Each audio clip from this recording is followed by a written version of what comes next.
Hi everyone, Sam Rathmeyer here with the Wednesday Night Wine Club. This is the white wine video for December 2021. Let's get into it.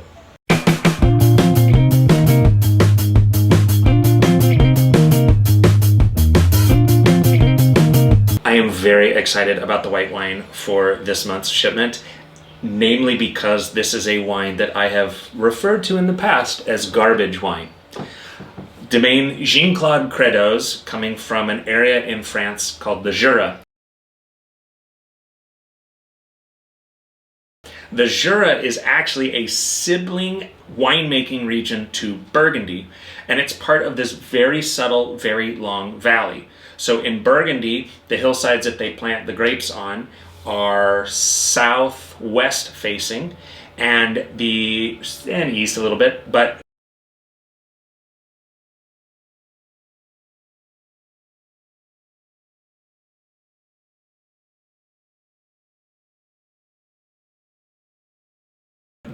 in the Jura, it's all facing north.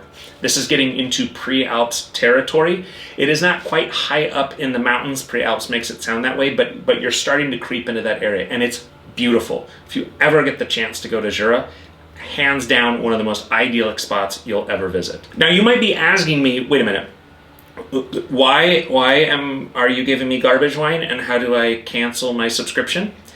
The reason that I say that is because these wines tend to be very particular in what you want to eat with them.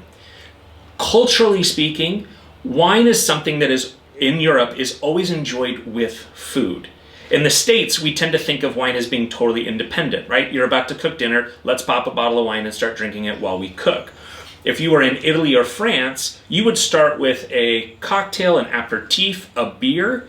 You would sit down and enjoy wine with food, and then you would have a digestivo at the end to kind of help your stomach digest.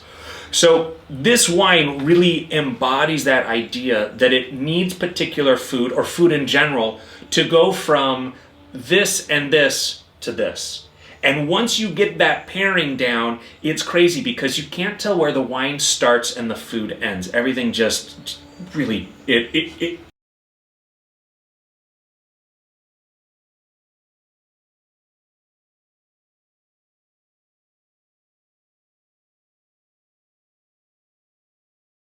and this is a wine that is so emblematic of that. Now you'll notice the grape variety, Chardonnay from 2019, great vintage. Chardonnay is actually known as being one of the blandest grape varieties on its own. Chardonnay really needs to be planted in the right place, and then will express that place in such detail that's crazy. You plant Sauvignon Blanc anywhere and it always kind of tastes like Sauvignon Blanc. You plant Chardonnay in 5 different parts of the world and you will have 5 dramatically different wines. Wines from the Jura tend to have, especially the Chardonnays, they're made kind of in this traditional way, this kind of nuttiness, almost up there with a sherry. Now again, so you're already stressed out because I just referenced sherry while talking about this wine. Let's taste the wine. Off the bat, you'll notice the color. Now, I'm not one to talk about the color of a wine as it pertains to the characteristics of the wine, because color doesn't necessarily mean a lot in a lot of instances. In this instance, you'll notice that this has a very pear or golden apple color to it, and that is actually because the wine itself is oxidized. So think about when you take a bite out of an apple, you put it on the counter, you come back 20 minutes later and it has that brown. That's what white wine does when it is exposed to oxygen, and this had a bit of exposure to oxygen during the winemaking process. So this is a darker color Chardonnay than probably what you typically see, and that is very much indicative of the winemaking region and where it's from. Now you'll notice on the nose too that this isn't like your typical Chardonnay. You get that sherry kind of nuttiness pops out of the glass. You do get orchard fruit, again, closer to golden apple than the green apple. You're not getting Meyer lemon, you're getting Meyer lemon and not just tart lemon. This is a wine that has evolution to it, even though it is from 2019. And again, it's all part of the winemaking process. So on the nose, again, sherry white flower, probably unlike any Chardonnay that you've ever smelled before. So now let's taste it. Incredibly high acid. That's the first thing you're gonna notice.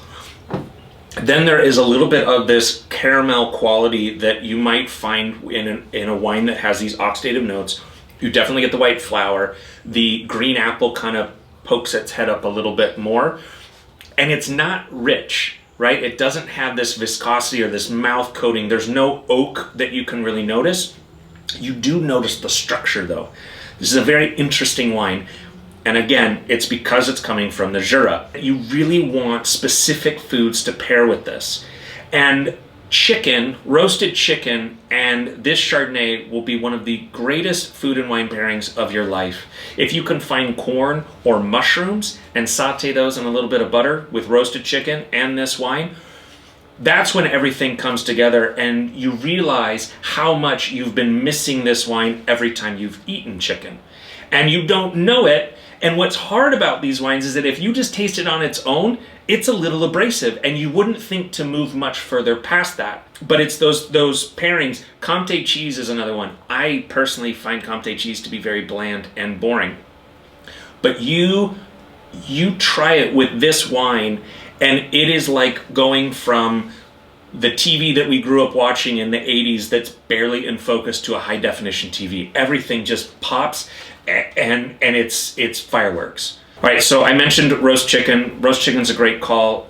Soft cheeses, there is a rule about cheese and wine pairing. Red wine with hard cheeses, white wine with soft cheeses, and blue cheese with dessert wine.